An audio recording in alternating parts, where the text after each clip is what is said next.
Good evening, everyone. Welcome to Lemon Live at 5, the Don Lemon Show. We're so glad that you could be here. I'm actually feeling maybe a little bit better. I don't know, but we'll see. We'll see if it holds. Got a little sleep between live feeds today, live streaming today. So let's see what happens. But I do have someone here who's going to cheer me up because I've known him for a long time. He's one of my favorite people in the world. But I digress. I'll introduce him in just a second. We have so much to discuss tonight. We've got a lot to discuss. It's a very busy news day.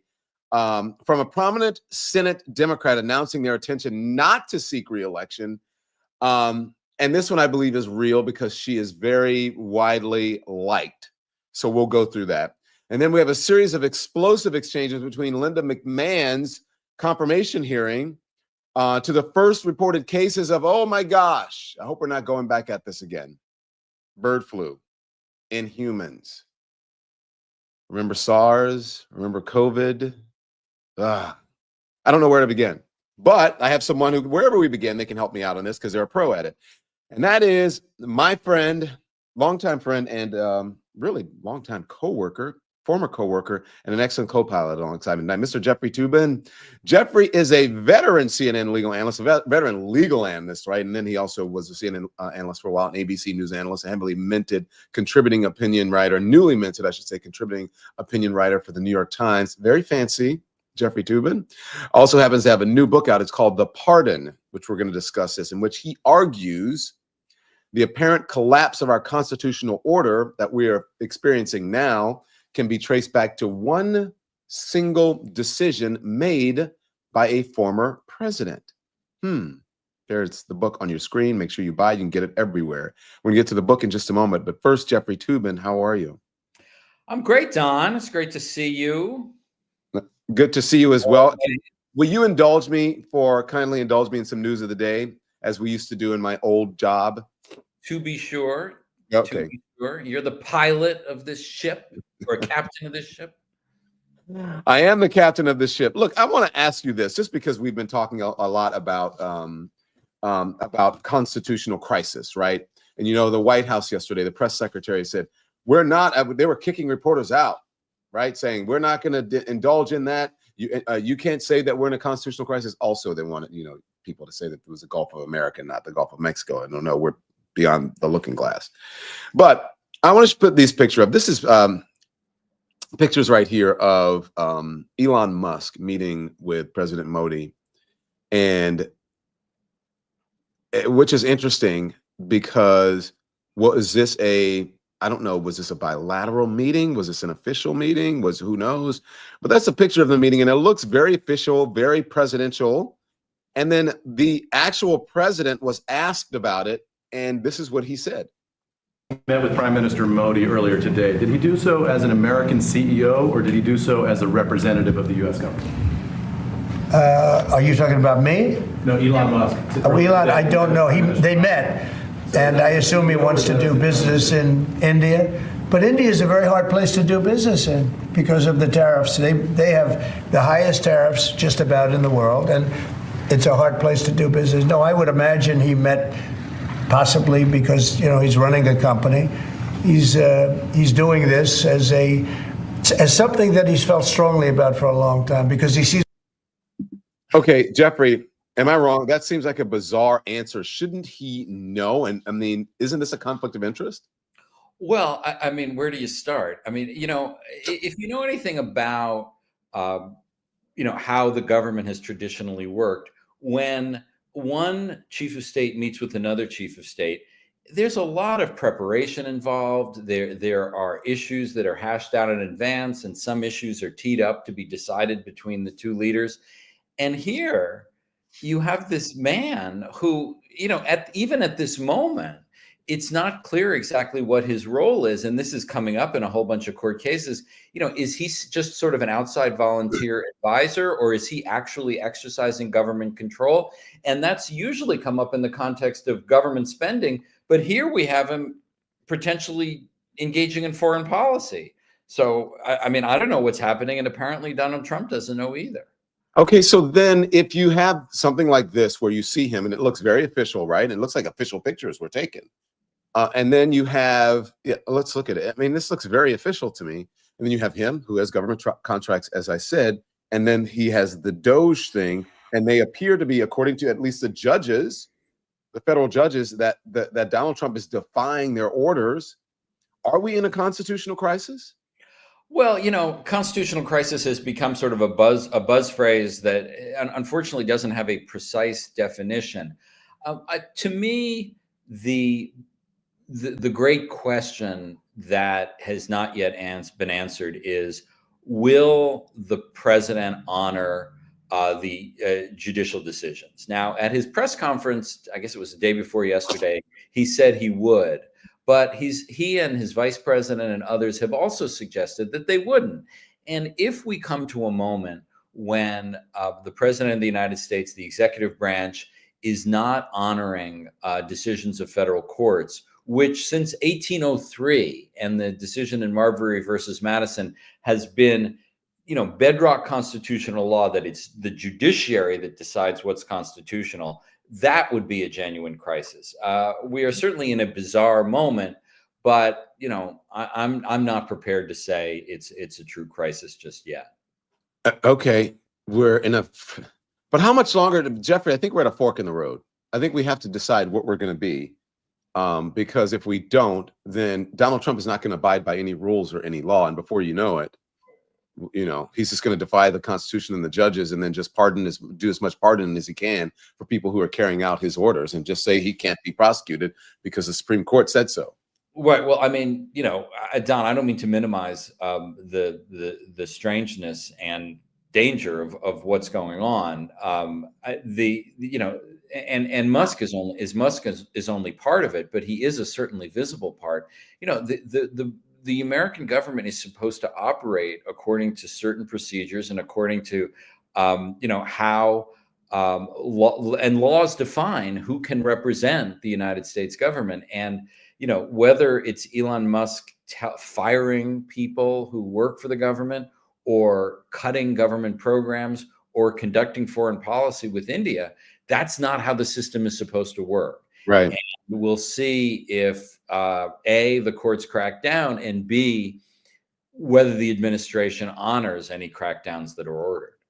Listen, I know that you're often, especially when you're on these panels and cable news, you're to talk politics. Can you talk a little politics with me? Sure. Okay, so do you know what's happening in Minnesota? Tina Smith, who is well-liked, she's a Democrat, said on Thursday that she would not seek re-election in 2026, and that's going to create another open seat for her party to defend next year as it faces a long shot fight to seize back the chamber. The vacancy could also give Governor Tim Walz, remember him, of Minnesota, a new opportunity to remain a major voice in national politics after he was a Democratic nominee for vice president. He's considering running for the Senate seat. That's what an aide said. Okay. Also in the conversation is Al Franken. That's the part I want to talk to you about.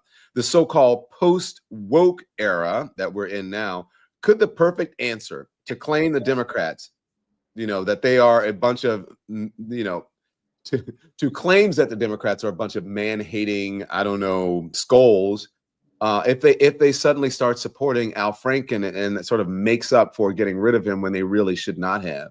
So, well, and remember, Senator Smith is only in the Senate because she was appointed to fill the seat that Al Franken resigned from. However many years ago it was. It's now a while. I mean, certainly there will be a lot of interest in Al Franken in running for that seat. I mean, there is the problem that Al Franken now lives in New York. He doesn't live in Minnesota anymore, so that could present a problem. But it's not required that you live in the state to run. Certainly, Hillary Clinton became a senator from New York without living here. There is a dramatic unity to the possibility of Franken returning to the Senate, and there are going to be a lot of people who want to see him back, who thought he never should have quit in the first place. Yeah, I agree with that. And look, I think that, as you said, he should not have quit in the first place. And I think this would be a good makeup for Democrats to show, like, hey, we're just not about canceling people, because I think people are kind of over that, right? Well, I mean, that's certainly. I mean, the one complexity here is, Al is in his 70s. He's also put out a statement saying he's not interested, but go on. He said he's not interested. He said he's not interested, but still, people say that all the time. Yeah, that's true. But Smith also said, she would be in her 70s, in this term. I think there is something to be said for the Senate being something less, something for younger people as well as people in their 70s. But we'll see. I mean, certainly there is a certain poetry to the possibility that Franken might run again. I think that would be awesome. Okay, can we talk about Linda McMahon? What the hell is going on with these appointees? She's even stranger. Like, everyone gets stranger by the day. Linda McMahon is a sports entertainment mogul who President Trump has nominated to run the education department. She told lawmakers on Thursday that she envisioned a vastly diminished role for the agency in the future and would seek to realize that vision if confirmed. Here's her. She's talking about in the hearing about defunding schools teaching Black history. Watch. What about educational programming centered around specific ethnic and racial experiences? My son is in a public school. He takes a class called African American History. If you're running an African American history class, could you perhaps be in violation of this court order, of this executive order? I'm not quite certain, and I'd like to look into it further and get back to you on that. So there's a possibility. You're saying, that public schools that run African American history classes, right? This is a class that has been taught in public schools for decades, could lose federal funding if they continue to teach African American history. No, that's not what I'm saying. I'm saying that I would like to take a look at these programs and fully understand the breadth of the executive order and get back to you on that. I think you're going to have a lot of educators and a lot of principals and administrators scrambling right now. What's there to think about? Well, there are, I'm sort of stammering here because I don't know where to start.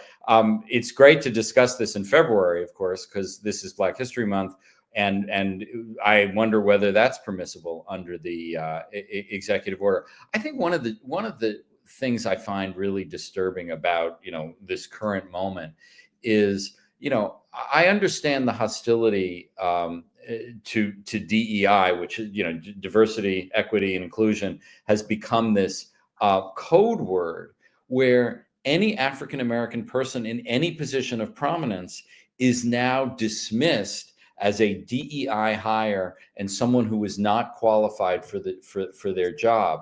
And that is such a sinister way to look at the world.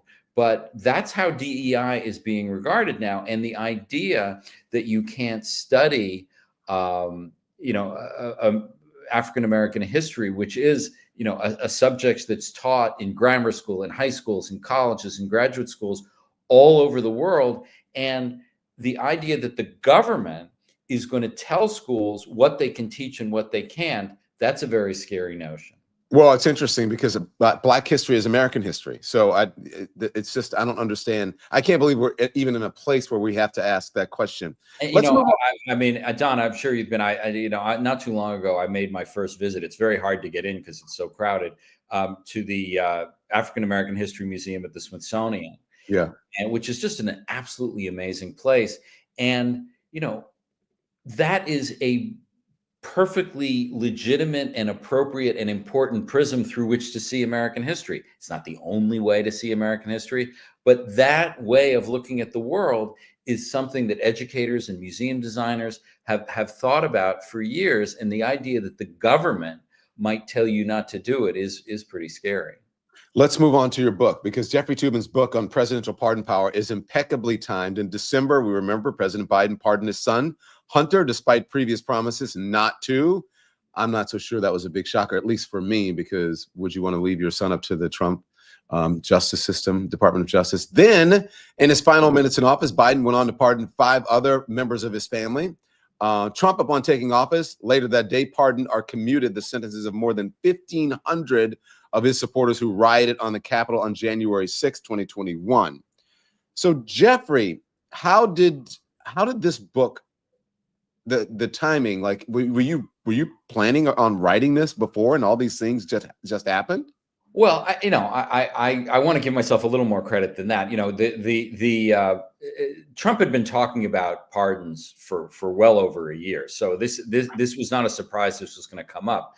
The other thing was, there was already a movement afoot that if Harris had won, that she was going to be pressured to pardon Trump, like Ford pardoned Nixon, as a way to let the country move on. So I figured that pardons would be in the news in early 2025.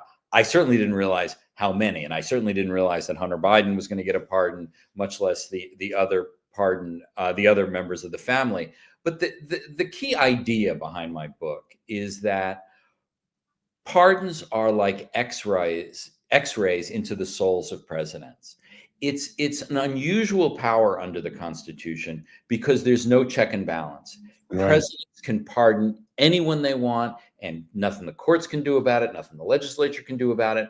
And because of that, you get a very clear sense of who these presidents are. And that was true for Ford, who was manipulated in his naivete by the Machiavellian Richard Nixon. You see that in Gerald Ford.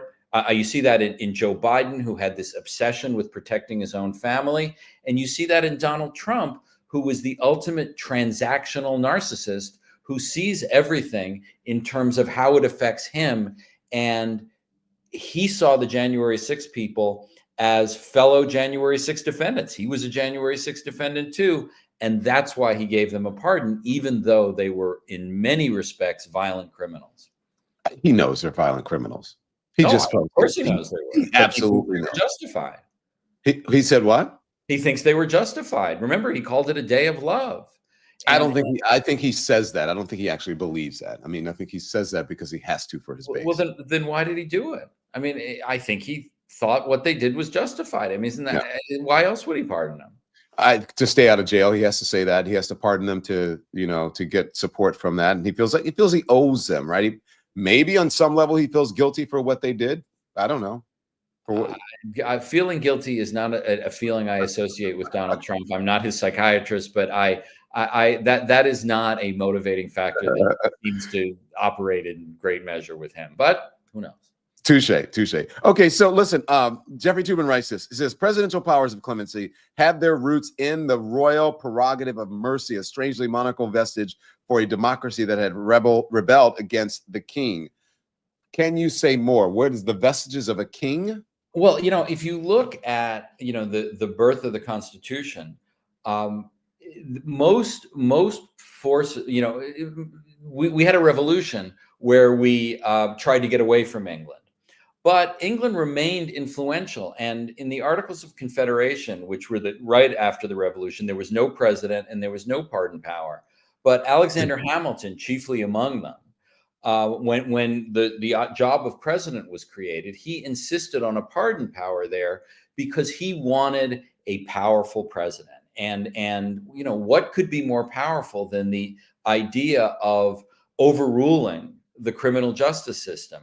And there have been occasions where it's been used in a positive way.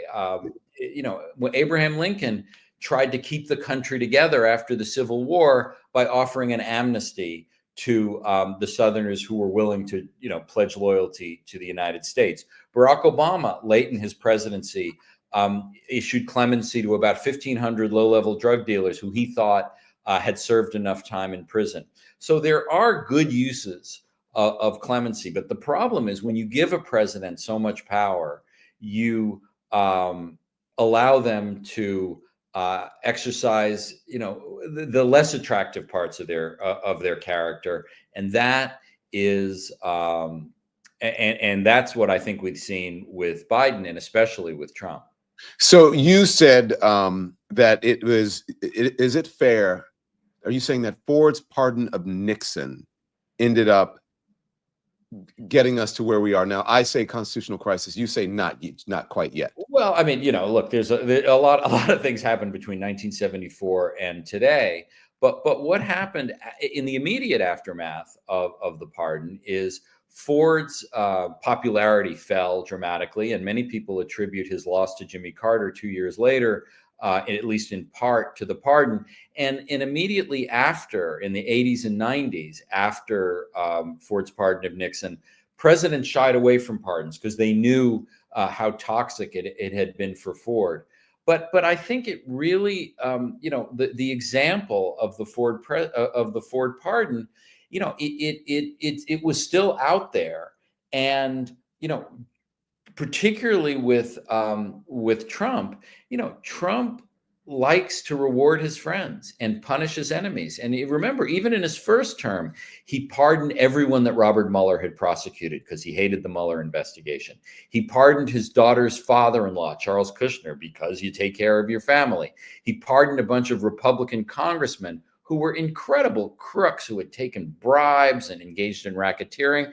And he did that because he could help out his friends, and they in turn would help him out. I mean, this is how Donald Trump approaches things. And the pardon is the perfect vehicle. He's continued doing it even now, where he has, he pardoned these people who had disrupted abortion clinics to reward his pro-life supporters. He pardoned Rod Blagojevich, the corrupt former governor of Illinois, who has turned into a Trump supporter. This is currency for Trump, and as with most currency, he likes to use it. And with Musk currency too. So, well, the interesting thing to me is to say, if you want a pardon, or at least the Justice Department to be to send a letter to request that the charges be dropped against you, all you have to do is like him and visit. I mean, this is the Eric Adams story, right? That the mayor of New York who was indicted in the quite a a few months ago. And kickback, right? And barely, bribery, kickback, however you want to describe it. And just last week, or maybe it was early this week, I don't know. The news moved so fast. The Justice Department told the U.S. Attorney's Office here to dismiss the case because he was helping out in the battle against illegal immigration. That's not how the criminal justice system is supposed to work. Right. If you're indicted, you're supposed to face the charges like anyone else. And here, this mayor is getting this special privilege, but he will now have to dance to the tune of Donald Trump because he owes him this. He owes him his freedom. Now, just before we went on the air, several prosecutors in the U.S. Attorney's Office here in Manhattan resigned in protest, and you can certainly understand why. But we now know who's really running the Justice Department, and it's Donald Trump. It's Donald Trump. But it's interesting. I'm wondering if you think it is. Well, a couple things here. I think he's going to run as a Republican, right, to help Donald Trump, and he's going to be some sort of diet. It'll be some sort of diet MAGA, right? Not quite full MAGA, but diet or MAGA light, and he's going to run. He might have a pretty good chance. Who knows? Who knows? Here in New York. The other thing is that you saw. I think they announced yesterday that they are suing Letitia James and others because of immigration, because of the status as a sanctuary city. Is that coordinated? That he says Eric Adams couldn't do his job as mayor because of immigration, and he couldn't tackle the immigration problem because he was being indicted, right? Right. And so then he says drop the charges against him, and then he files charges against these folks on immigration. Look, if there is one issue that got Donald Trump elected president in 2024, it was immigration, and he wants to be, out front fighting that all the time. And so it's all one story as far as I'm concerned. As a legal matter, the unsettled question is whether the federal government can tell a local authority how to handle these issues. Yes, it's true the federal government is in charge of foreign policy and immigration matters, but one of the controversial aspects here is that New York, like a lot of states, lets undocumented individuals get driver's licenses, and because they feel that's important for the safety of the communities, that people driver. There are a lot of undocumented people here. If they're going to be driving, they should drive safely.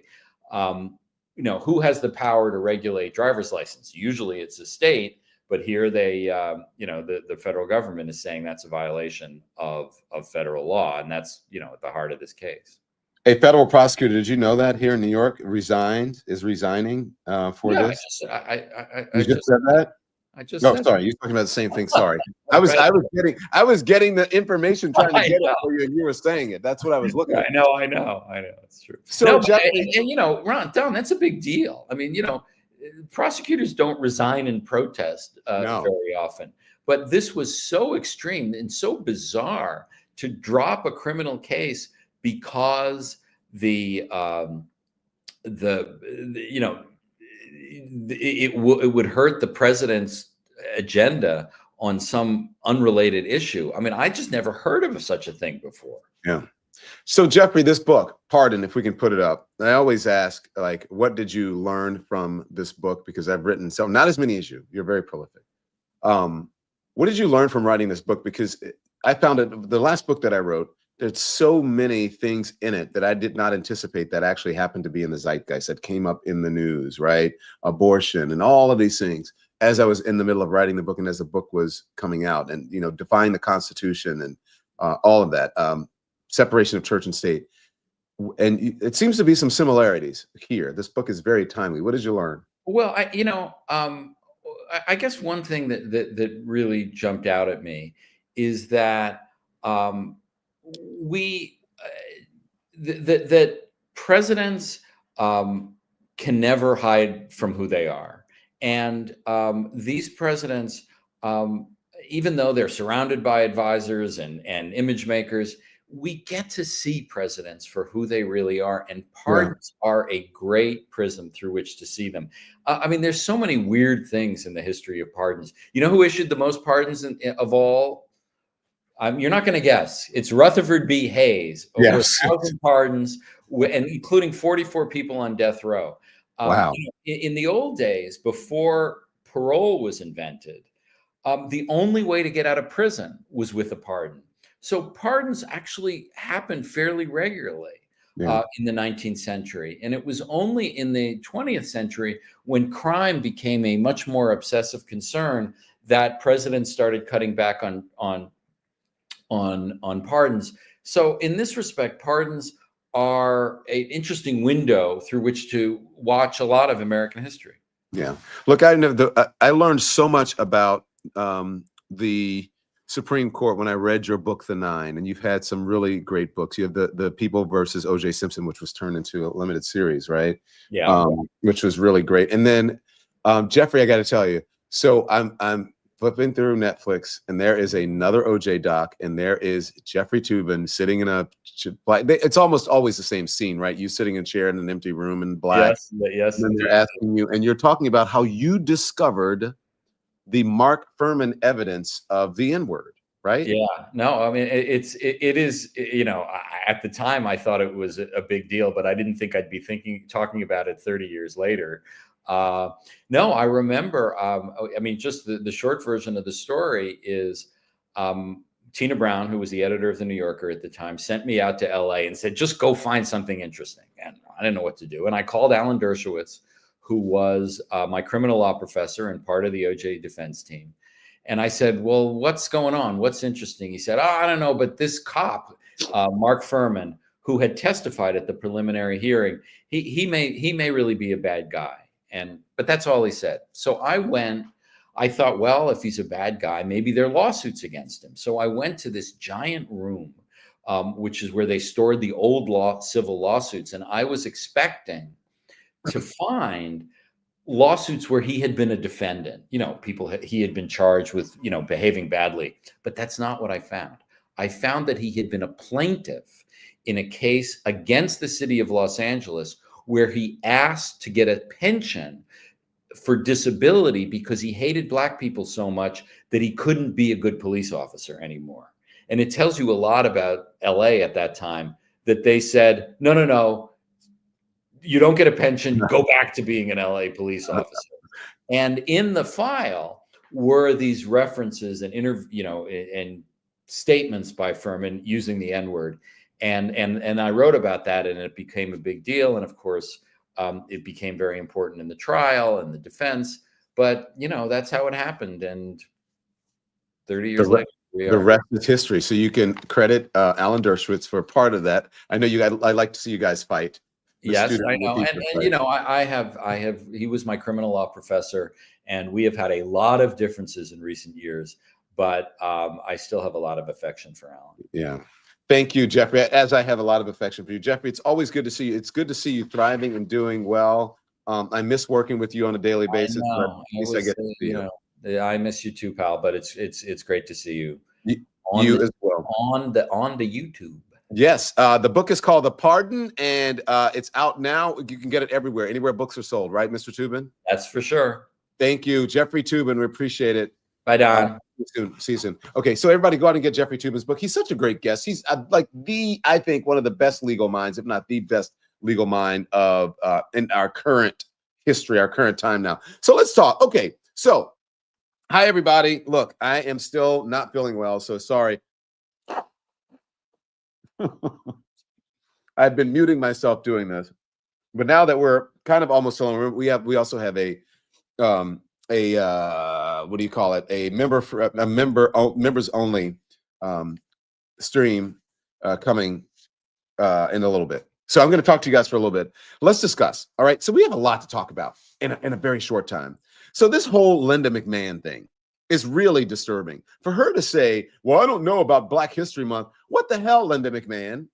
Black history is American history. Who do you think built this country?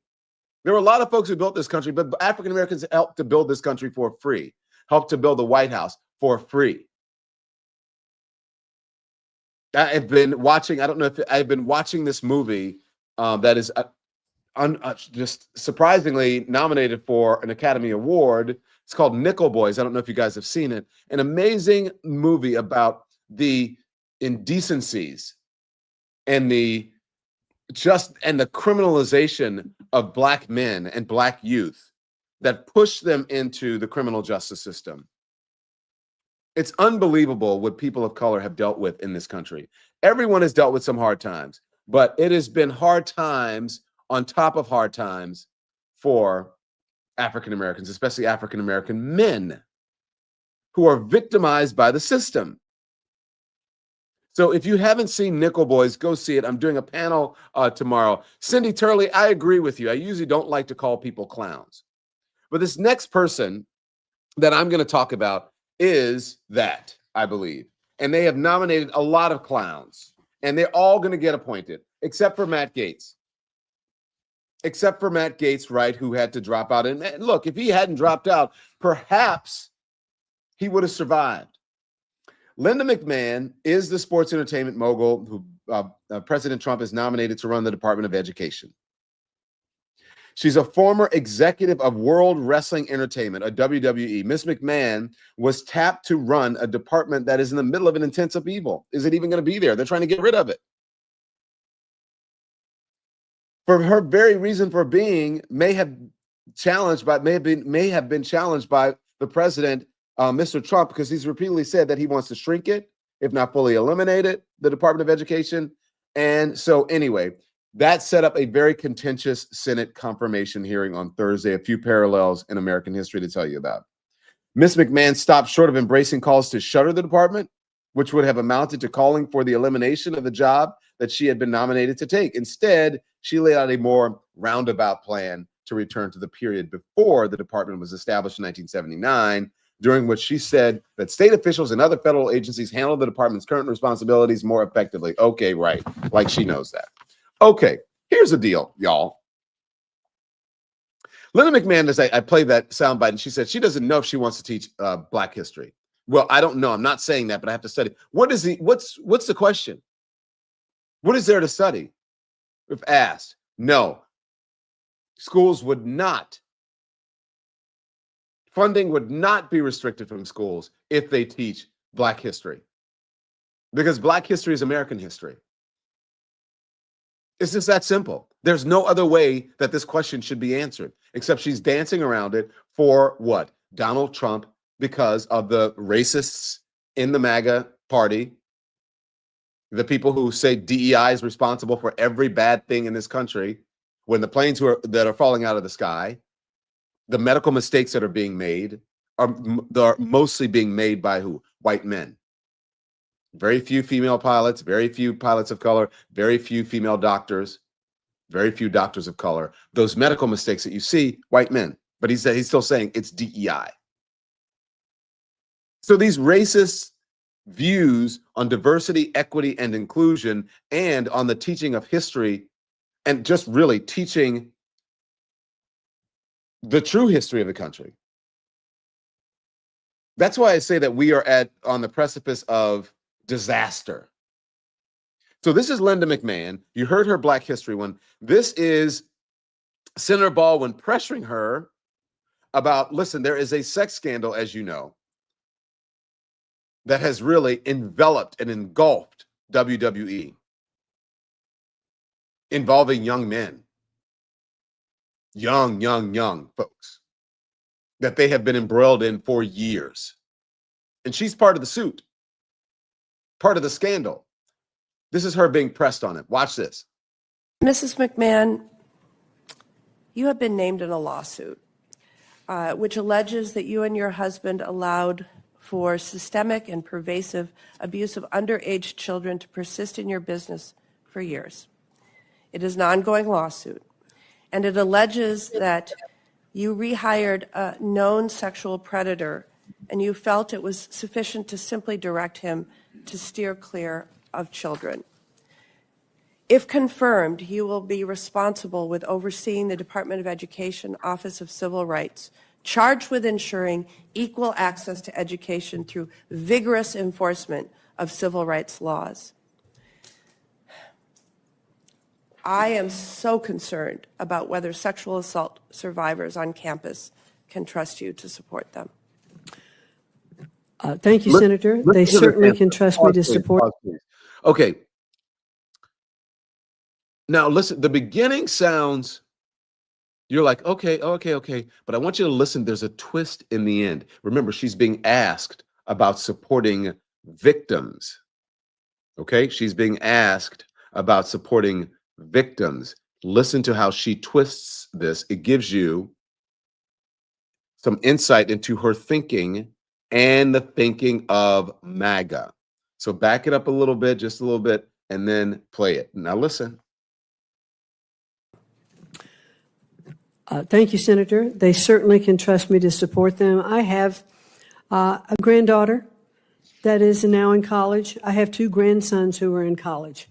And I have a deep commitment of understanding of how I would feel if any of them were involved in sexual harassment or accused of sexual harassment. You have my absolute commitment that I will uphold and protect those investigations to make sure that those students are treated fairly on both sides. Mrs. McMahon, So she's saying, look, I want to make sure that if people to make sure that people aren't accused, or the people who are doing the accusing, to make sure that they are, I don't know, what is she saying here? She was asked about the victims. She's talking about the alleged perpetrators here on both sides. Everyone is innocent until proven guilty, or it should be on both sides. That sounds like Charlottesville to me. That sounds very fine people on both sides.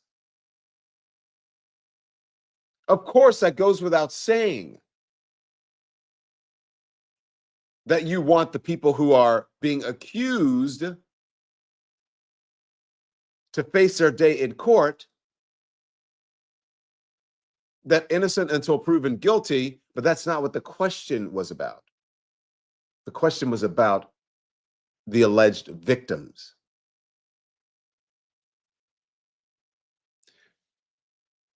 Perhaps that is why this has lingered for so long, one could say. Augusta Winter says exactly, she flipped it. She did.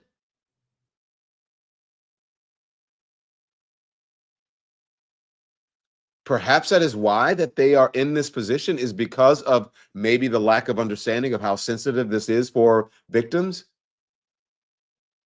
I don't know.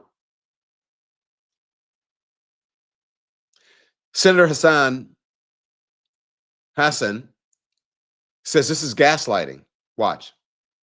Bit of, I don't know, the whole hearing right now feels kind of surreal to me. It's almost like we're being subjected to a very elegant gaslighting here, because Senator Hawley just asked you, and you talked about the need to enforce protections for Jewish students on college campuses, but the very department where the enforcement would take place is the Department of Education, and he wants to eliminate it, and you say you will work with him to do that. Similarly, you've talked about the importance of apprenticeships and other kinds of career and technical education, really important. There's bipartisan support for that here. The Republicans are in charge. We have bipartisan bill after bipartisan bill. We could go right forward with it, but there's this discussion as if we haven't made any progress on that, and there's somehow a partisan divide about that. She's wondering, why are you here? Aren't they getting rid of the Department of Education? For what reason are we even holding this hearing? How do you explain it? And she didn't really have a good answer for it, except to say that she's going to run it the way that it was run back in 1979, before the department was established in 1979, during which she said the state officials and federal agencies handle the department current responsibilities more effectively. So you guys know, when someone says, when you hear the Republicans say, we want to send it back to the states, what does that mean?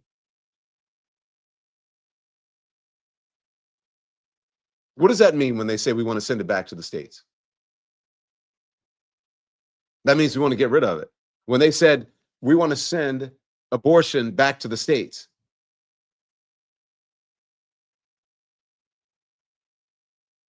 that's what they're saying.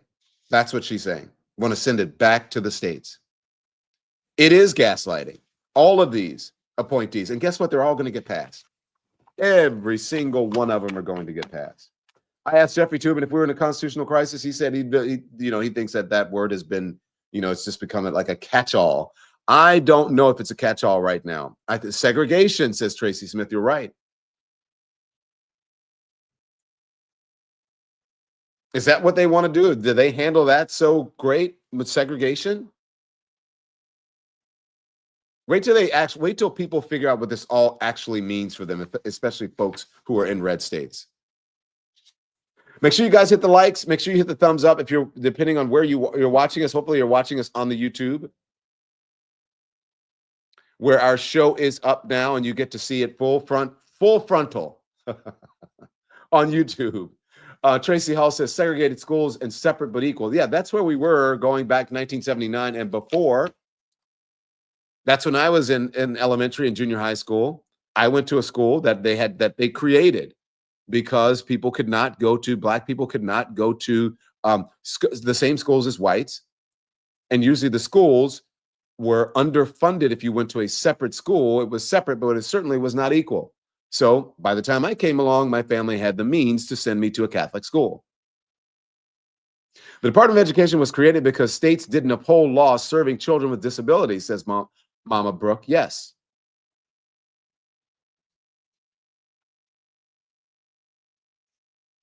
So here we are. So make sure you hit the like, make sure you hit the thumbs up, make sure you subscribe. Subscriptions are free. It's right at the bottom, right below where it says The Don Lemon Show on your screen. And also, if you want to become a member, the link is in the top of the chat. And so I want to shout out some of our new members, like Charlene Scott. Welcome to the Lemonation. Jen Creates It All. Welcome to the Lemonation. We appreciate your generous support. Wanda, 53. Welcome to the Lemonation. Thank you for all who are becoming members, and thank you for all who are subscribing. We're growing by leaps and bounds. Remember, I said we wanted to get to 500,000. We wanted to get to 500,000 by my birthday, which is March 1st. And here we are. What's today's date? February 13th. Oh, wow. One day before Valentine's Day. Did you guys get your Valentine's gift yet?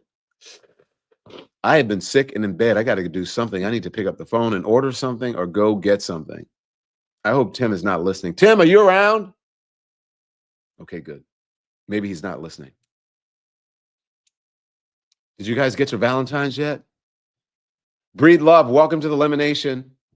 So, guys, Carmen Atkinson, welcome. Audrey Soto, welcome. Oh my gosh, new members everywhere. Vanessa Nichols, welcome to the Lemonation. Tanya Reese, welcome. Tempting One Treasure, welcome as well. Lisa Sins, thank you for your support of independent media. I appreciate it. So, guys, don't think that I'm not getting a haircut because I'm lazy or whatever. I'm trying to let it grow out. Looks a little raggedy. Plus, I've been sick. So I think I want to grow out a baby fro. I'm trying to. Okay, look, we have our members only stream that's going to happen now. So if you want to be a part of the stream, it's for our lemon heads and our highest tier, which is lemon legends. And then so I can really let my hair down and we can talk. Wait a minute, Dr. Joyce, you have no Valentines. Can someone be Dr. Joyce's Valentine? I have no Valentine. Dr. Joyce, we got to get you a Valentine. Stefan Barrow says, it's Valentine's Day here. Where are you, Stefan? You're somewhere where the clock has struck midnight? Let us know. Me neither, Dr. Joyce. Who says that? Says Norman Sowards. Okay, so thank you all for your generous support. Seriously, I am going to go to the members only. If you want to be on these where it's a lot freer. We have so many people watching, not enough thumbs up. Come on, people. And if you're on TikTok, smash the hearts. And it's a lot freer. And I'm going to switch over even on TikTok. You got to do the same thing. I'm going to switch to subscription only on the TikTok. So you guys come on over. You want to be, you got to get in. All right, here we go. Okay, so guys, I'll see you tomorrow morning at 10 a.m. for the folks who are not members. And the folks who are members, this will, if you stay on, it will redirect you to the private chat for our members. Okay, so I love you for watching. Thanks everyone for watching. Your support means the world to us. So make sure you hit the like button and you subscribe to our channel to make sure that you never ever miss a video. We're live every day, 10 a.m. Eastern time. We drop even more content at 2 p.m. Eastern and 5 p.m. Eastern. And if you want more Don Lemon Show content, we'd love for you to become a member of the Lemon community, where you will receive access to special community posts. You'll get exclusive content and members only live shows. So head over to our channel page or click the join button on this video. Again, thank you for watching. We appreciate your love and your support.